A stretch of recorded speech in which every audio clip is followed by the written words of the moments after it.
오늘 이 새벽에 하나님께서 우리에게 주시는 하나님 말씀은 마태복음 4장 12절에서 17절까지 말씀입니다. 저와 여러분이 한 절씩 제가 봉독하도록 하겠습니다.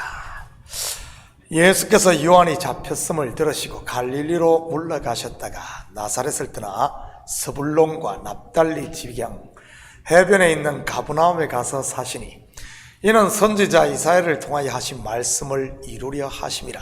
일렀으되 스불론 땅과 납달리 땅과 요단강 저편 해변길과 이방의 갈릴리여, 흑암에 앉은 백성이 큰 빛을 보았고 사망의 땅과 그늘에 앉은 자들에게 빛이 비춰도다 하였느니라. 이때부터 예수께서 비로소 전파하여 이르시되 회개하라, 천국이 가까이 왔느니라 하시더라. 아멘. 좋은 아침입니다. 저자 마태는 예수님의 행적 하나하나에 대해 자세하게 구약 선지자들의 예언의 성취임을 선포하고 있습니다. 왜 그런 줄 아십니까? 본서가 유대인들을 대상으로 쓰였기 때문인 것입니다. 당시 유대인들이 대망하고 있었던 것이 무엇입니까?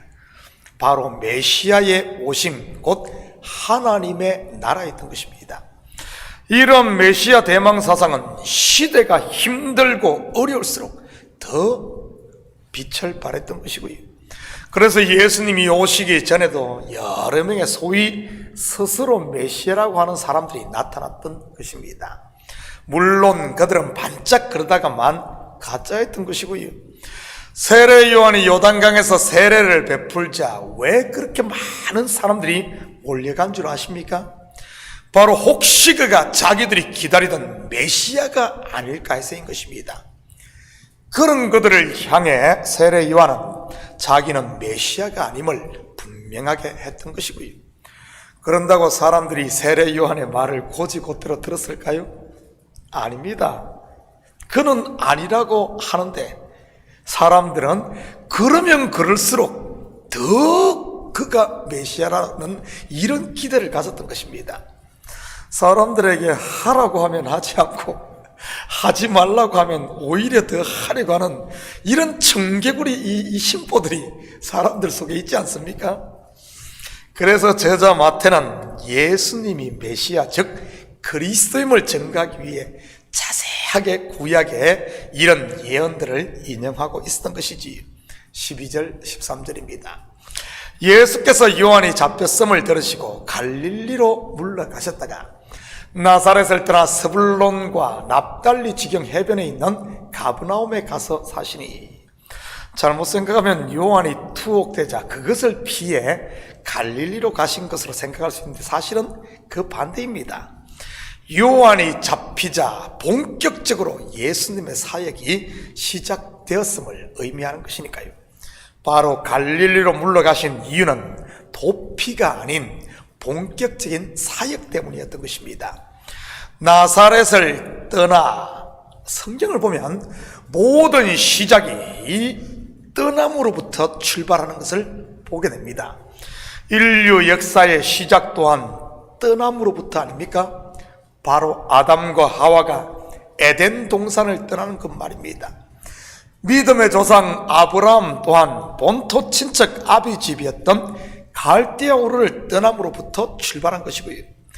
이스라엘이란 민족 곧 나라의 시작도 430년 동안 종살이하던 애굽을 떠나는 출애굽으로부터 시작이 되었고요.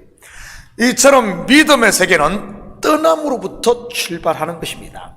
그렇다면 우리가 떠나야 할 자리는 어디겠습니까? 다시 말해 우리의 본토 친척 아비 집이요, 애굽, 본문으로 말하면 나사렛 말입니다. 어디죠? 바로 옛사람 나인 것입니다. 그러니 이 나라는 옛사람 떠나기가 얼마나 힘듭니까? 이게 떠나야 되는데, 이것은 우리만 그런 것이 아니라 믿음의 선진들의 삶을 봐도 마찬가지였던 것 같아요. 출애굽한 이스라엘 백성들 광야 40년을 사는 동안 조금만 힘든 일을 만나면 습관적으로 입에 나오는 소리가 무엇이었습니까? 그때가 좋았는데 애굽으로 돌아가자 였습니다. 소돔에서 나온 롯의 아내는 뒤돌아보았다가 소금 기둥이 되었고요. 갈대아 우라를 떠났던 아브라함 수십 년을 가나안에서 산 후 그의 독자 이삭을 장가 보낼 때 어떻게 하던가요? 자기의 며느리감을 찾기 위해 스스로 종족이 살던 자기가 살았던 옛 고향 하란으로 가지 않았습니다. 대신 누구를 보냅니까? 자기가 가장 신뢰했던 종을 보냅니다. 아들이 없었을 때 한때 상속자로 삼으려고 했던 종 엘리에셀 말이지. 왜 그랬을 것 같습니까? 단순히 본인이 나이가 많아 장거리 여행을 할 수가 없어서일까요? 물론 그럴 수도 있지만 더 큰 이유는 옛날로 돌아가지 않기 위해서 했던 겁니다. 좀 문학적으로 표현한다면 자신이 없었다고 말할 수 있는 것이지요. 고향에 갔다가 혹시 마음이 약해져서 마음이 그쪽으로 빼앗길까 싶어서 말이지. 왜냐하면 사람은 뒷강 갈 때 마음과 나올 때 마음이 달라질 수 있으니까요.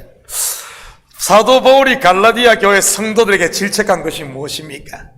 너희가 성령으로 시작을 했다가 왜 다시 육체로 뒤돌아가느냐 아닙니까? 그들에 나온 옛사람으로 돌아가고 그들이 옛사람으로 돌아가고 있었으니까요. 온전히 은혜 안에 거하지 못하고 자기 의를 주장하는 옛사람, 이 육체로 돌아간 것 말입니다. 여기에 계신 저와 여러분은 모두 옛사람 나를 떠난 분인 줄 믿습니다. 그렇다면 어떻게 해야 되겠어요? 사도 바울의 고백을 한번 들어볼까요? 빌립보서 3장 12절에서 15절입니다.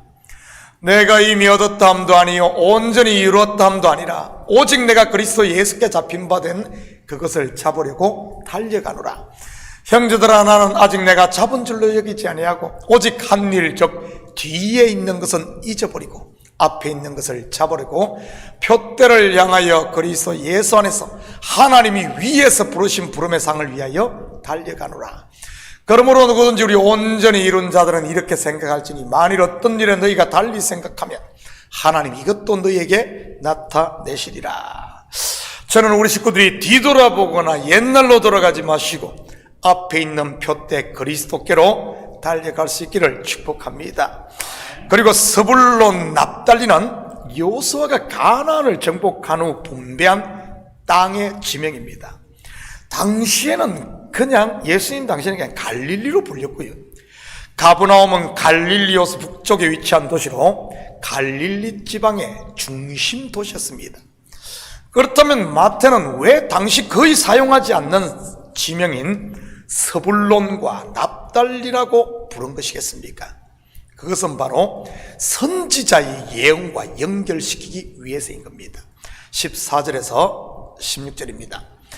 이는 선지자 이사야를 통하여 하신 말씀을 이루려 하심이라. 일렀으되 스불론 땅과 납달리 땅과 요단강 저편 해변길과 이방의 갈릴리여, 허감에 앉은 백성이 큰 빛을 보았고 사망의 땅과 그늘에 앉은 자들에게 빛이 비춰도다 하였느니라. 그렇다면 왜 이사야 선지자는 이곳을 흑암에 앉은 백성이라고 한 것이겠습니까? 그것은 이스라엘의 역사를 보면 금방 알 수 있습니다. 첫째 이유는 이 지역들이 모두 북이스라엘에 위치한 곳이기 때문입니다. 여러분도 알다시피 솔로몬 이후 이스라엘은 남유다와 북이스라엘로 나라가 갈라지게 됩니다. 남유다는 솔로몬의 아들 르호보암이 왕이 되고 북이스라엘은 그의 건설부 장관이었던 여로보암이 왕이 됩니다. 그런데 북열지파 이스라엘 사람들이 남유다에 위치한 예루살렘의 제사드리러 가는 것을 이 여로보암이 막기 위해 베델과 단에 금송아지 제단을 만들고요. 그리고는 예루살렘 성전 대신 자기가 만든 금송아지 제단에 제사를 드리게 했습니다. 뿐만 아니라 레위 지파가 아닌 자기가 원하는 자를 그냥 자의적으로 제사장을 세웠습니다. 그러니 북이스라엘 백성들 어떻게 되었겠습니까?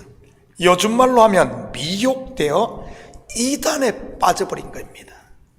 그로 인해 북이스라엘은 왕조가 계속 바뀌면서 바람 잘 날 없는 영적 암흑기가 시작이 된 것이고요. 그러니 그 백성들 흑암의 안전 백성이 된 것이지. 두 번째는 이곳 스불론과 납달리 땅, 즉 갈릴리 지방은 북쪽에 위치한 아람이나 시리아, 아수르로부터 애굽으로 가는 상업로에 위치해 있었습니다. 그러다 보니 전쟁만 나면 제일 먼저 정복당하는 곳이 이곳이었던 것이고요.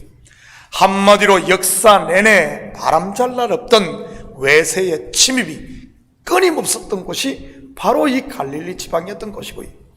셋째는 이 갈릴리 지방에서 로마에 저항하는 이런 반란이 일어나 로마가 특별히 이 지역을 심하게 억압하고 있었기도 합니다. 뿐만 아니라 신약의 지도를 보면 이스라엘 땅은 세 지역으로 나누어져 있음을 보게 됩니다. 남쪽은 유다, 가운데는 사마리아, 그리고 북쪽은 갈릴리로 말이지. 그런데 문제는 유대인들이 사마리아 사람들을 부정하게 아예 상종을 하지 않았다는 사실입니다. 마치 개 취급을 했지. 그로 인해 북쪽에 있는 갈릴리는 더 낙후될 수밖에 없었고, 당시에는 이 갈릴리 사람들 촌떡이나 이방인 취급을 유대인들로부터 받고 있었습니다. 말 그대로 흑암에 앉은 백성이요 소외된 곳이었던 것이지. 그런데 예수님의 사역 어디에서 시작이 됩니까? 바로 이곳 갈릴리 지방이었던 것입니다. 유대에서의 사역도 마찬가지였던 것이고요. 소위 당시 사회에서 철저하게 소외받던 병자들, 가난한 자들, 그리고 죄인과 세리들을 먼저 찾아가셨으니까요. 이것을 한마디로 표현한 것이 누가복음 5장 31절, 32절입니다. 예수께서 대답하여 이르시되 건강한 자에게는 의사가 쓸데없고 병든 자에게라야 쓸데있나니 내가 의인을 부르러 온 것이 아니요 죄인을 불러 회개시키러 왔노라. 혹시 여러분 가운데 영적인 스불론 땅과 납달리 땅에 사시는 분 계십니까? 이제는 마음의 문을 열고 빛으로 오신 예수 그리스도를 영접할 수 있기를 축복합니다. 생명의 빛이요, 사랑의 빛이요, 구원의 빛이 지금 환하게 비치고 있으니까요. 17절입니다. 이때부터 예수께서 비로소 전파하여 이르시되 회개하라 천국이 가까이 왔느니라 하시더라. 무슨 뜻이라고 했습니까? Come back my people, come out my people. 돌아오라 나의 백성이여. 그 죄악된 자리에서, 그 메인 자리에서, 자기의 갇힌 자리에서 나오라는 말입니다. 지금이 은혜 받을 때요, 지금이 구원의 날임을 믿고 주께 돌아오시기를 축복합니다. 혼자 흑암에 앉아 더 이상 이만 갈고 궁시렁거리는 이런 어리석은 삶 버리고 말이지. 왜냐하면 지금은 빛이 비친 하나님의 나라가 우리 가운데 임한 때이니 말입니다. 사랑하는 성도 여러분, 오늘 하루도 우리에게 빛으로 오신 예수 그리스도의 빛 가운데 가심으로 이제는 어둠이 근접하지 못하는 이런 빛의 사녀로 사는 복된 하루 되시기를 예수님의 이름으로 축복합니다. 아멘. 같이 기도합니다. 사랑의 아버지 하나님, 참으로 감사드립니다. 참 빛 되신 예수님께서 오셨음에도 여전히 흑암에 앉은 아버지 한 백성으로 살아야 되겠습니까?